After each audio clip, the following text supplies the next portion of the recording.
You have exactly $340 in your checking account. It's the 11th of the month, and rent already left. You know the number without opening the app, because you always know the exact number. That's the constant, low-grade awareness of how little of it you have.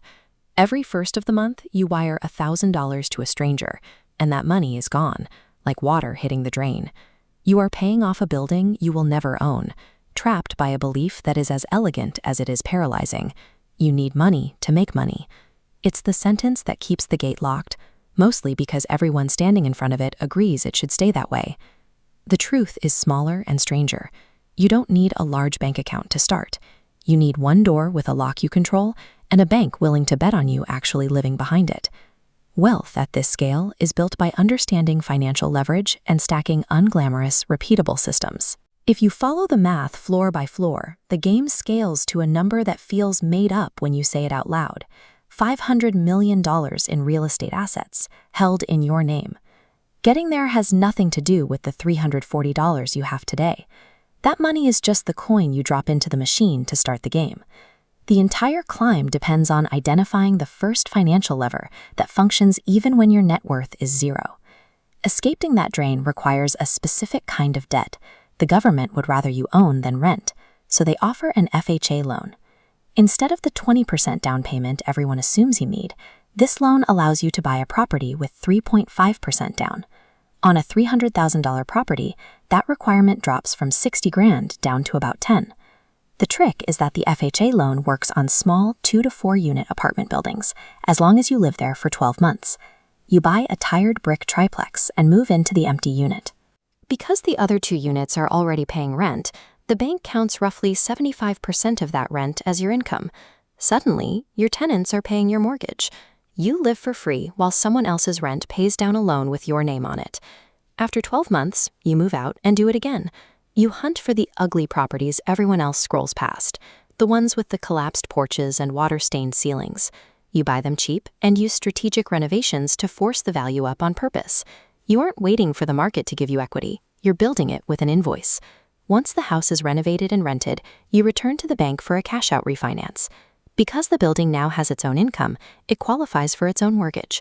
The bank hands you a new loan that pays off the original purchase and returns your renovation cash and down payment to your pocket, tax-free, because a loan isn't classified as income. This illustrates the secret of money velocity. You drop that same $30,000 into the next deal and the next.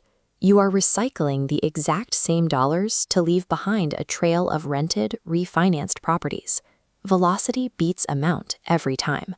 A patient person with $100,000 sitting still gets lapped by someone recycling $30,000 4 times a year.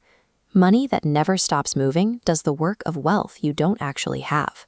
Eventually, the volume of doors breaks you. You're the plumber, the bookkeeper, and the one chasing rent checks at dinner. To keep growing, you have to fire yourself from the job of running the buildings. You hire a property manager for 10% of the rent, buying back your time, so you can transition from being the machine to owning the machine. From this perspective, you see how institutional wealth is actually made. You move into commercial multifamily real estate, buildings with 5 units or more. These aren't priced on neighborhood emotions or what the house next door sold for. They are priced purely on math. This fraction is the whole game. The value is the net operating income, the money left after expenses, divided by the market's cap rate. Because of that division, every dollar of new income gets multiplied at a 6% cap rate. If you push the rents up $80 a unit across a 20-unit building, you haven't just made $20,000 a year, you've made the building worth $300,000 more out of thin air. To keep that wealth, you use a 1031 exchange.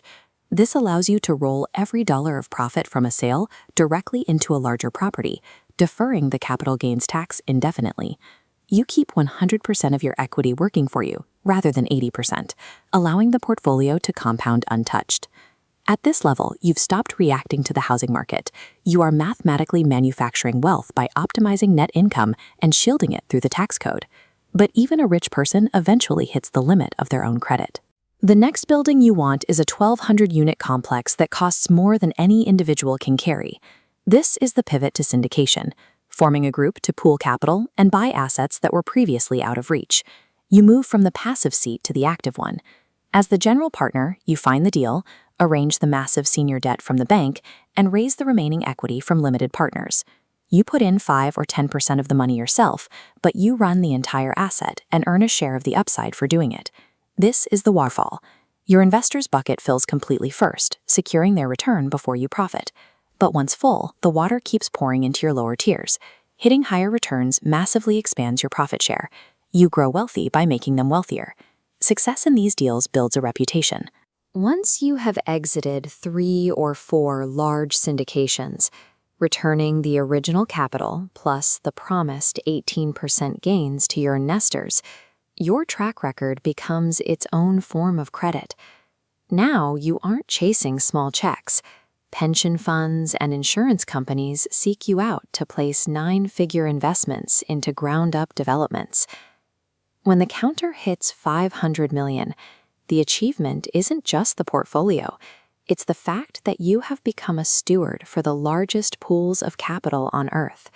You are a management company, an acquisition team, and a developer, sitting at the top of a flywheel that spins on its own. At the top, the zeros on the spreadsheet stop feeling like a score and start feeling like weight.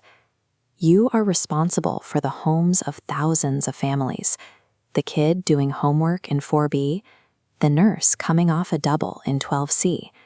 You aren't managing units. You're managing a massive human responsibility. A $500 million empire produces a quiet life. You drive a boring, paid-off car. You wear an ordinary watch. The freedom you bought is the ability to be unremarkable and to never again feel that 2 a.m. dread about the balance in your checking account. Every dollar of that empire traces back to the same mechanical systems: house hacking, forcing equity, recycling capital, and deferring taxes. Nobody got lucky here. You just refuse to stop stacking learnable, repeatable processes one on top of the other. But the climb has a cost. The rehabs eat your Saturdays. The years of scaling put a distance between you and the people who love you. You tell them you'll be around soon, but every new door you add is another barrier between your current life and the people you started this for. You were already free at level 3. You had 20 doors, a property manager, and your weekends back. The ultimate skill in building wealth is knowing which level of the ladder is actually yours and having the wisdom to stop there before the game consumes you.